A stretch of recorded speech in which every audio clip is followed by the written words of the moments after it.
Luego estamos hablando, nos toca hablar sobre el pulido APC. Este pulido APC tiene o presenta visualmente, ¿no?, un ángulo, ¿no? Un ángulo en el cual va a ayudar a desviar la luz, ¿no? ¿No? De tal manera, es decir, va a desviar la luz que se va a reflejar mediante este ángulo de vuelta, ¿no? Esto de tal manera que a dónde se va a enviar esa luz reflejada, pues al revestimiento, al cladding, en lugar de que lo refleje al núcleo, ¿no? Ahora, esto provoca que o este tipo de pulido provoca o genera que haya una, o existe una menor, o mejor dicho, lo que ofrece, perdón, lo que ofrece es que es una, podemos decir, una menor reflexión también a nivel o a comparación de los anteriores pulidos, ¿no? Entonces, este pulido APC es, digamos, el de mejor aprovechamiento a diferencia de los anteriores, ¿no? Este tipo de pulido APC es el que se usa en aplicaciones de que necesiten o en infraestructuras, ¿no?, que necesiten alto rendimiento, alta precisión, menor atenuación, etcétera, ¿no? Generalmente se identifican con color verde también, por si acaso, ¿no? También señalar eso.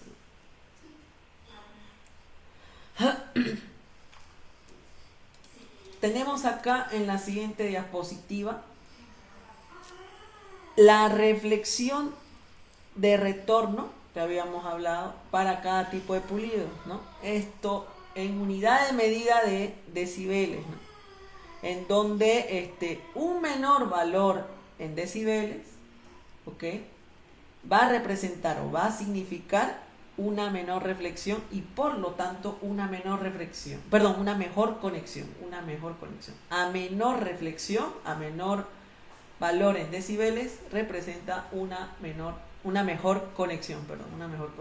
Entonces podemos ver aquí, si nos vamos al grano, que el pulido APC va a ser aquel presenta, ¿no?, una menor reflexión en el cual se interpreta menor a menos 65 decibeles, ¿no?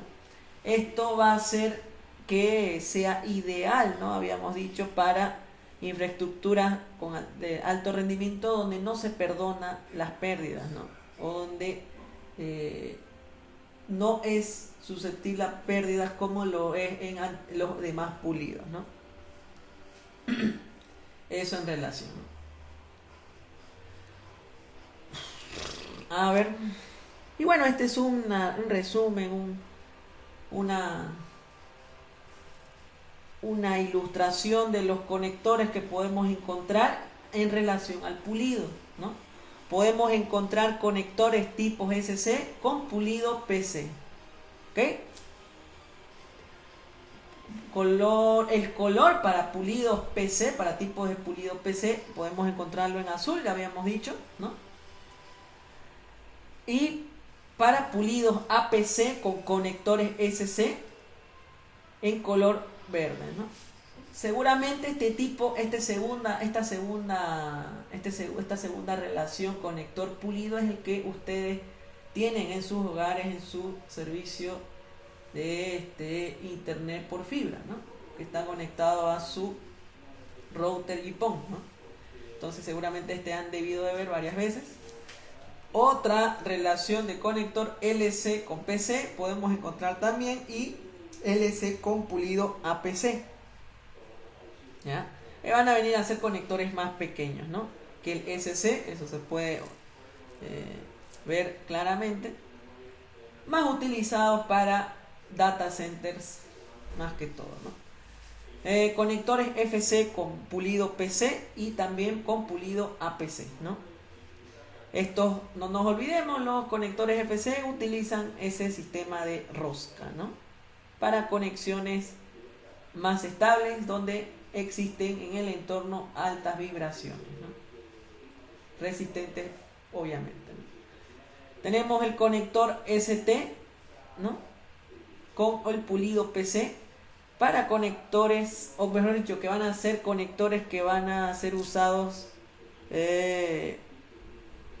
para albergar generalmente alrededor de 24 fibras en su interior, ¿no? También el mismo propósito el anterior, o que el LC, perdón, para centros de datos o data centers, ¿no? Y así sucesivamente. Bueno, no voy a mencionar los demás porque estos son los más utilizados, ¿no? Aquí en esta parte de acá podemos identificar los estándares o los tipos de fibras según los estándares, ¿no? Aquí podemos identificar el estándar OS1 y OS2 para fibras monomodo, fibras con un núcleo, con un diámetro de núcleo de 9 micras, ¿no? Para largas distancias tenemos el siguiente estándar OM1, fibras multimodo, para núcleos de fibra de 62 micras, 62.5 micras. El estándar OM2 para fibras multimodo, ¿no? OM3 también las mismas características, y el estándar OM4 para fibras multimodo también. Todos estos respectivamente con núcleos de fibra, con diámetros de núcleo de fibra de 50 micras, ¿no? Cada versión superior representa una mejor optimización para los pulsos de luz, ¿no? Permitiendo velocidades y distancias mayores que los estándares más inferiores, ¿no? Tenemos abajo una tabla en la cual se destaca, ¿no? La distancia máxima del enlace, ¿no?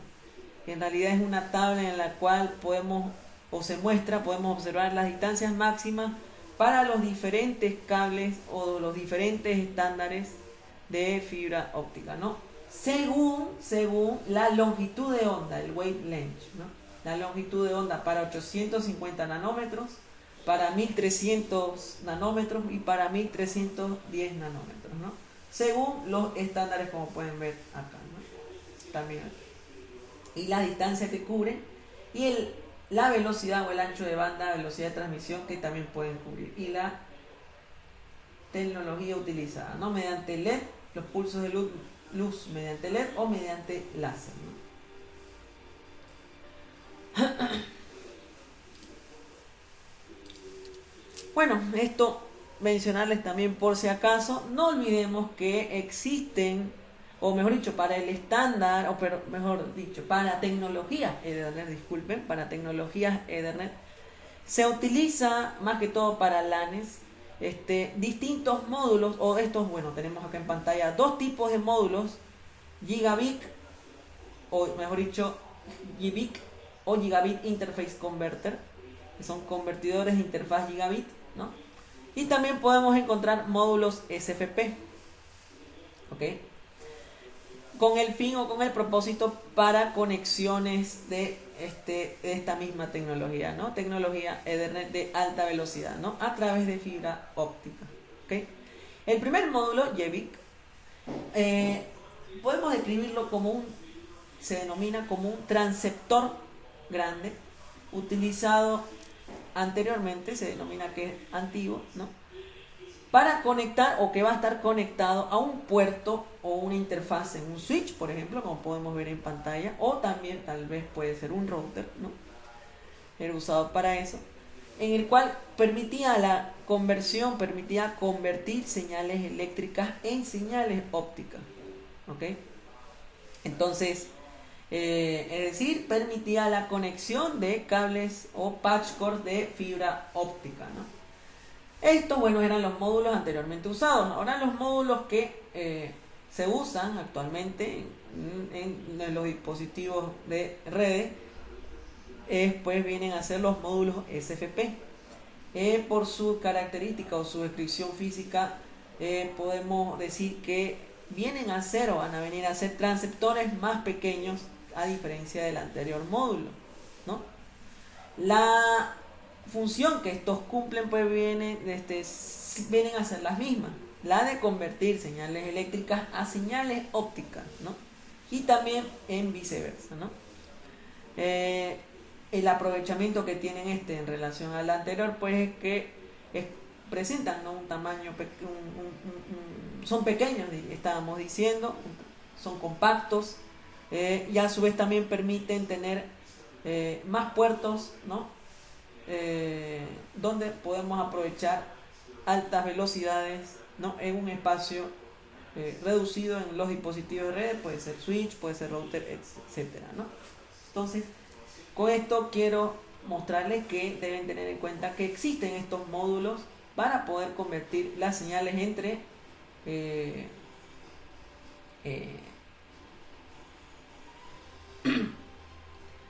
señales eléctricas a ópticas o viceversa, decíamos, ¿no? Eso. Esto también va a aparecer en sus exámenes, es evaluado en los 3 grupos, si no me equivoco, lo he visto. Cableado horizontal y cableado vertical. Cuando escuchen hablar o les evalúen sobre cableado horizontal, primeramente, debemos acordarnos que se refiere, ¿no?, a aquel cableado que se va a extender desde los armarios de telecomunicaciones o los telecommunication rooms, acá que estoy señalando, de cada piso,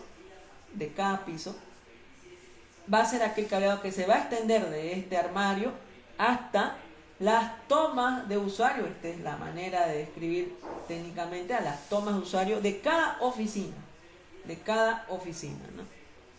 Entonces, este tipo de cableado horizontal va a permitir la conexión de las computadoras que se puedan encontrar o algún dispositivo de usuario final que se van a poder encontrar en cada oficina, ¿no? Para permitir la conexión de esos dispositivos, decíamos, con la red, ¿no? Con la red, obviamente, ¿no?, mediante ese cableado horizontal, ¿no? Y obviamente, como su nombre lo indica, se denomina horizontal, porque se va a desplegar, ¿no?, a lo largo del mismo piso, a lo largo del mismo nivel del edificio, ¿no?, por cada piso, ¿no?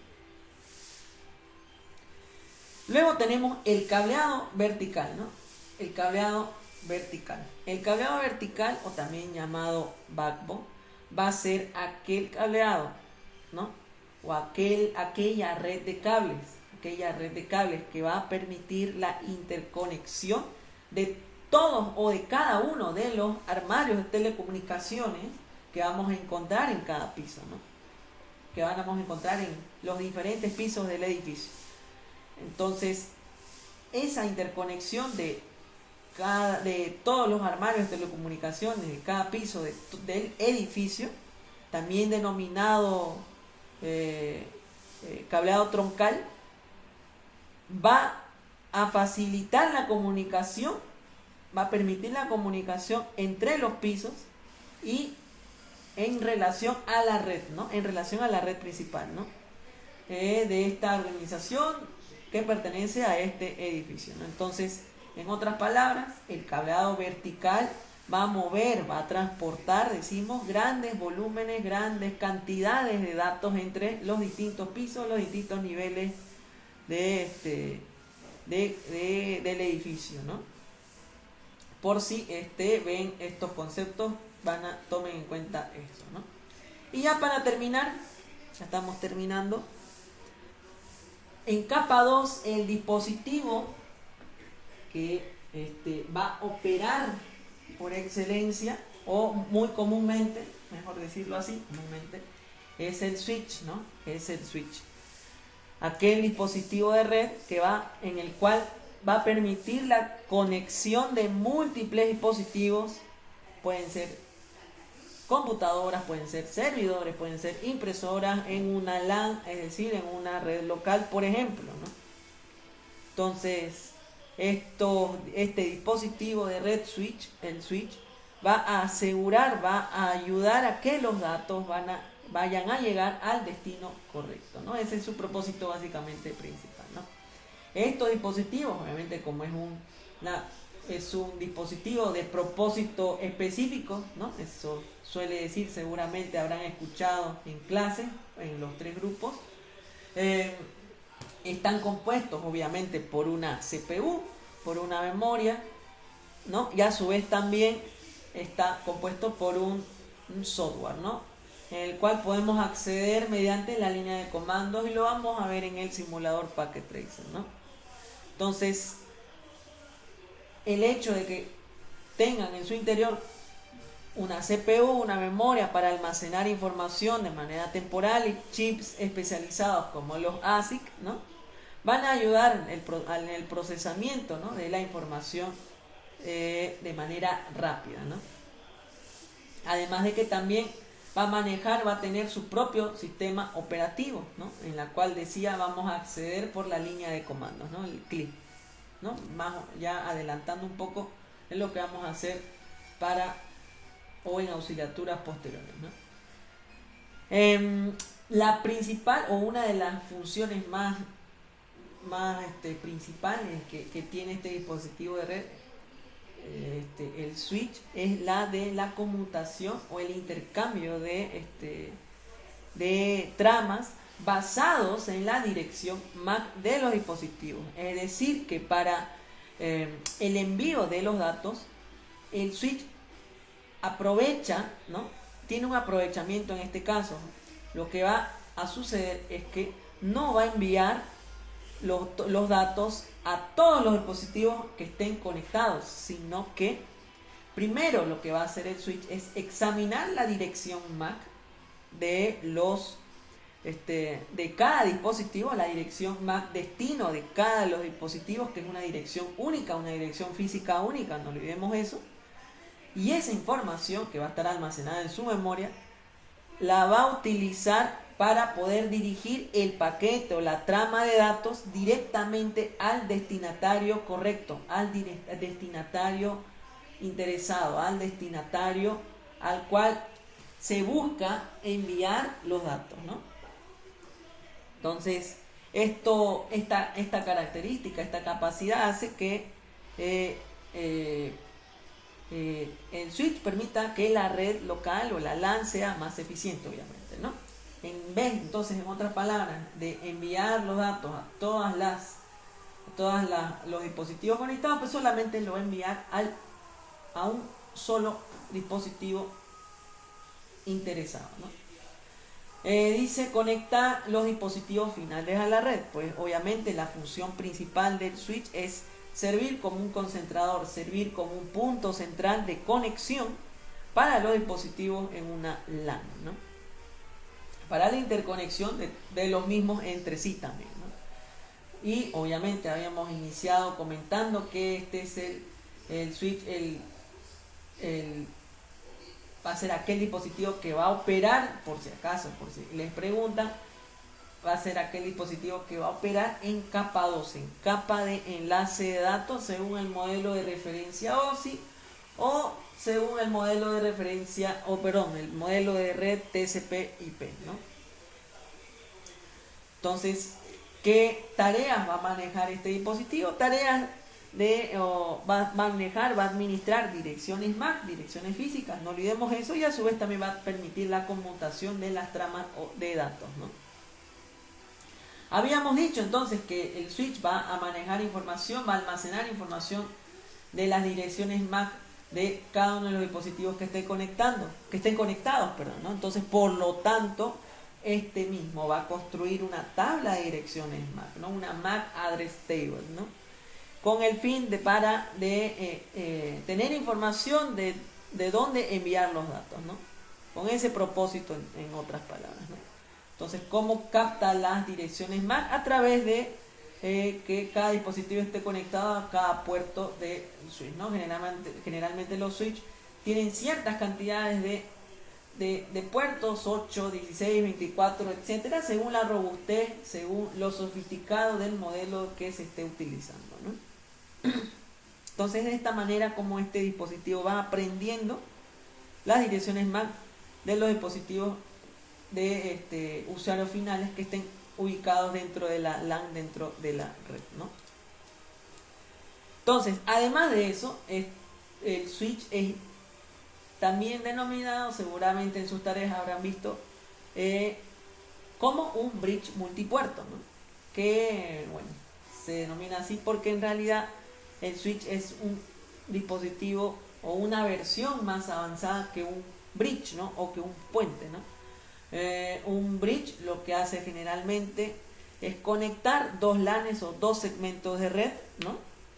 Y un switch puede conectar mucho más, ¿no? Es por eso que se denomina multipuerto, ¿no? Ahora, cuando hablamos de densidad de puertos es que se refiere a la cantidad de puertos que podemos encontrar en un switch o que se dispone en un switch, ¿no? Habíamos dicho que generalmente podemos encontrar distintas cantidades según la robustez. Generalmente en un centro de datos podemos encontrar 24 puertos, 48 puertos en un solo equipo, en un solo switch, ¿no? Por dar un ejemplo, ¿no? Dice, soportan diferentes tipos de velocidades. Esto hace referencia a la variedad de velocidades de transferencia de datos que puede manejar este dispositivo, ¿no? Por ejemplo, 10 megabits por segundo, 100, 1 gigabit, 40, 100, etcétera, ¿no? Esto dando a entender que se puede adaptar un switch a las diferentes necesidades, diferentes requerimientos de la infraestructura, ¿no? Y bueno, esto vamos a avanzarlo casi a final de semestre y también en redes 2. Estos switches en estos dispositivos soportan las configuraciones de redes de área local virtuales o VLANs o Virtual LANs, ¿no? O de LANes virtuales, así también llamados, ¿no? Es decir, van a venir a ser redes lógicas que se van a crear dentro del switch físico, ¿no? Es decir, nos va a permitir agregar dispositivos, ¿no? Y separar en segmentos de red como si estuvieran en redes separadas físicamente, pero de manera virtual, desde el punto de vista virtual, ¿no? Estos todos conectados al mismo switch, ¿no? Con el objetivo, ¿no? De mejorar la seguridad, mejorar tal vez la eficiencia de la infraestructura que estemos enfrentando, ¿no?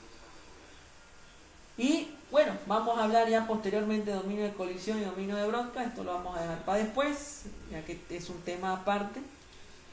Y por último, finalizo con el modo de operación, el modo de trabajo. Tenemos acá un flujograma de datos de lo que ocurre o de lo que pasa dentro de un switch o de capa 2, ¿no? Entonces tenemos primero que la trama, ¿no? La trama va a ingresar, ¿no?